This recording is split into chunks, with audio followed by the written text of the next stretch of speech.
Imagine the world's most dangerous vigilante being taken off the board just like that. Moon Knight has been abducted, and the questions are piling up. Who did it? Why now? And how did they manage to keep Marc Spector down? We're answering all of that and more in today's deep dive into Marc Spector, Moon Knight, Volume 2, Issue 1. Before we dive in, thanks so much for clicking on this video, and don't forget to like, share, and subscribe to Comic Leap. Without further ado, let's leap in. The story kicks off with a heavy, tense vibe in a chilling room. This guy named Smith, with Mr. Fear looming right behind him, is venting his frustration at Marc Spector. Smith tells Marc that he's let both him and the entire company down. I mean, what's that even about? And get this, Marc just nods and apologizes, looking absolutely terrified. Marc tries to ask Smith who the guy behind him is, but this big dude just snaps back, telling him to ignore him and focus on what Smith is saying. Honestly, it feels like Marc is under some kind of spell here. Smith then doubles down on Marc's role. He's a mailman. He's just a mailman.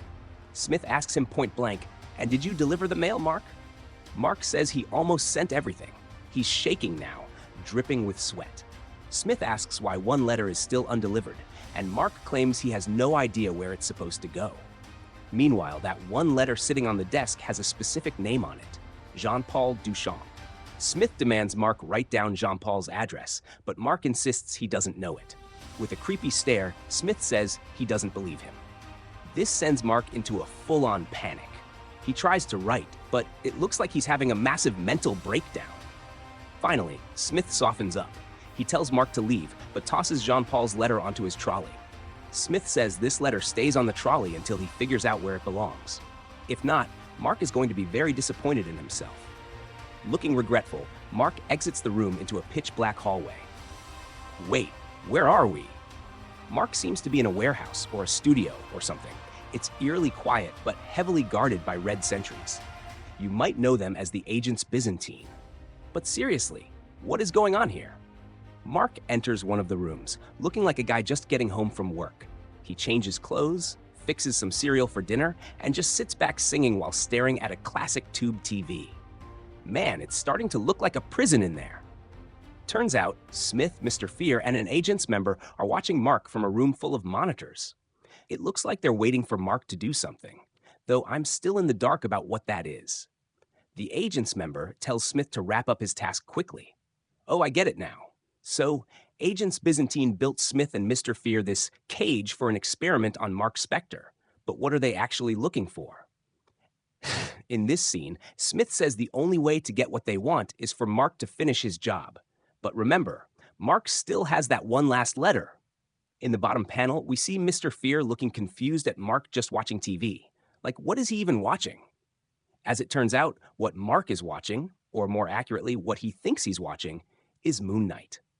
But Smith and the others can't see it because this show is playing strictly inside Marc's own head. By day 11, Marc is still heavily under the influence of Mr. Fear's toxins, still dutifully delivering mail via his trolley to those Byzantine agents. The whole vibe of this scene is just creepy, right? Do you guys feel it too? But unfortunately, that letter for Jean-Paul Duchamp is still there. He still has no clue where to send it. And then, from behind, Smith's voice cuts through. Marc, my office, now.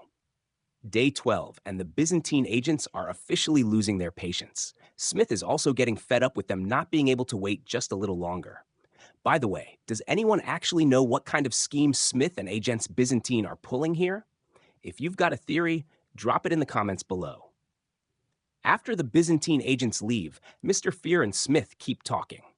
Here we see that Smith actually enjoys watching Marc Spector break, but Mr. Fear warns him, if they keep drugging Marc for too long, he might either snap and revolt or just straight up overdose. Day 15. Voices start echoing inside Marc's head. A voice telling Marc to stand up to his boss, calling Smith a bully and worse.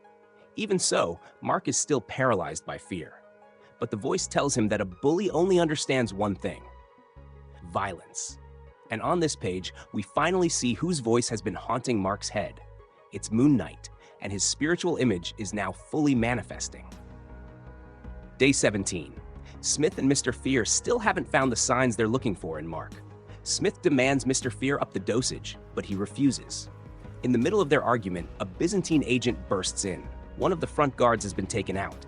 They've been infiltrated. Meanwhile, Marc is delivering mail to someone he calls Mr. 15. When he enters the room, it's pitch black. The person inside tells Marc to come in, but it's not who Marc was looking for. The guy Marc meant is lying on the floor in a pool of blood. Suddenly, a man in a black mask sitting in the chair greets Marc as Moon Knight while playing with a box cutter. On the desk, there's a paper that simply says Zodiac. Marc starts to panic, but hearing this guy call him Moon Knight makes him curious. The man slides a gift toward Marc, telling him to open it. Marc is confused that there's even a gift for him, but the man in the black mask says it's for his birthday.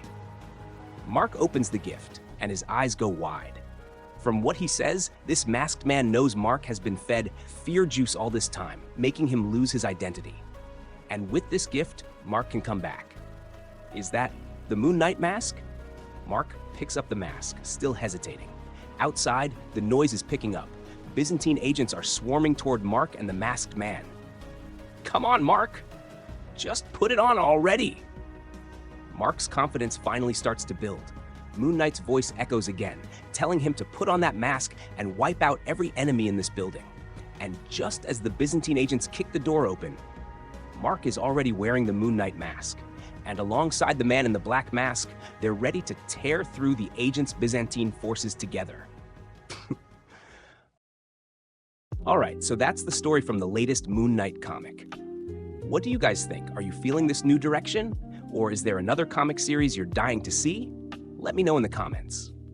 Anyway, thanks so much for watching. Don't forget to like, share, and subscribe to Comic Leap so you never miss out on these epic stories.